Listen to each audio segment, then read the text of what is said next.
Sebelum memahami lebih lanjut mengenai hubungan karakteristik ruang dengan sumber daya alam, ada baiknya kita memahami pengertian karakteristik dan ruang.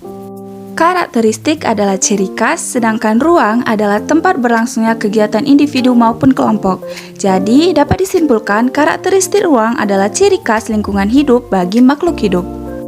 Sumber daya alam adalah segala sesuatu yang berasal dari alam yang dapat digunakan untuk memenuhi kebutuhan hidup manusia. Penggolongan sumber daya alam. Berdasarkan ketersediaannya, sumber daya alam dibagi menjadi dua jenis, yaitu yang pertama, sumber daya alam yang dapat diperbaharui.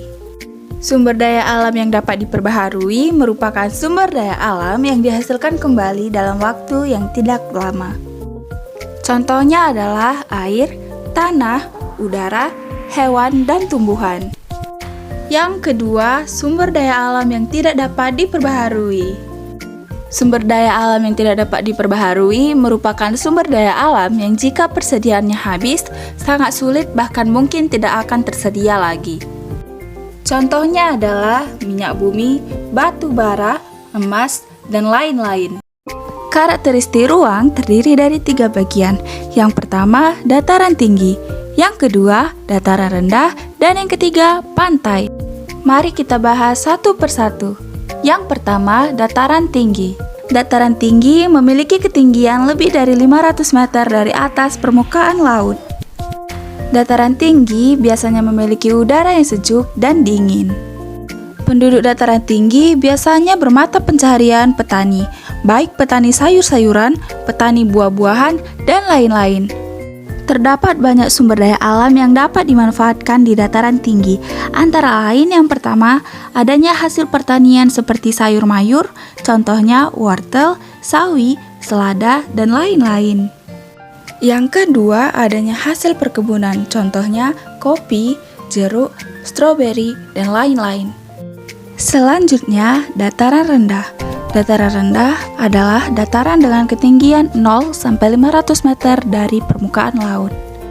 Dataran rendah memiliki tanah yang relatif datar dan mempunyai ketersediaan air yang cukup untuk kehidupan.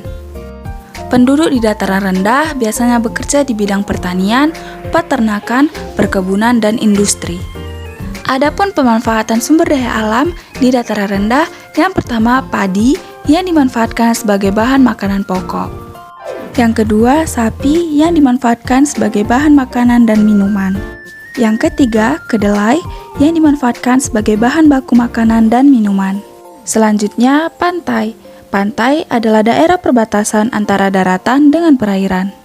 Di sekitar pantai biasanya memiliki suasana yang panas, terkadang juga sedikit dingin karena angin pantai begitu kencang.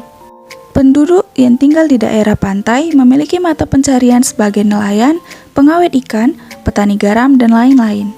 Adapun pemanfaatan sumber daya alam di pantai, yang pertama karang dimanfaatkan sebagai hiasan. Yang kedua, rumput laut dimanfaatkan sebagai bahan makanan. Yang ketiga, kepiting dimanfaatkan sebagai bahan makanan. Kita sudah mengetahui apa saja pemanfaatan sumber daya alam di 3 bagian karakteristik ruang. Sekarang kita akan mencari tahu bagaimana cara melestarikan sumber daya alam. 1. Tidak menebang hutan sembarangan. 2. Penanaman kembali hutan yang gundul. 3. Menjaga kebersihan lingkungan. 4. Membatasi mengambil sumber daya alam yang berlebihan. Dan yang terakhir, tidak mengotori aliran sungai dengan sampah. Untuk itu, kita harus menjaga alam dan membatasi penggunaan sumber daya alam dengan sebaik mungkin agar dapat digunakan dalam waktu yang lama.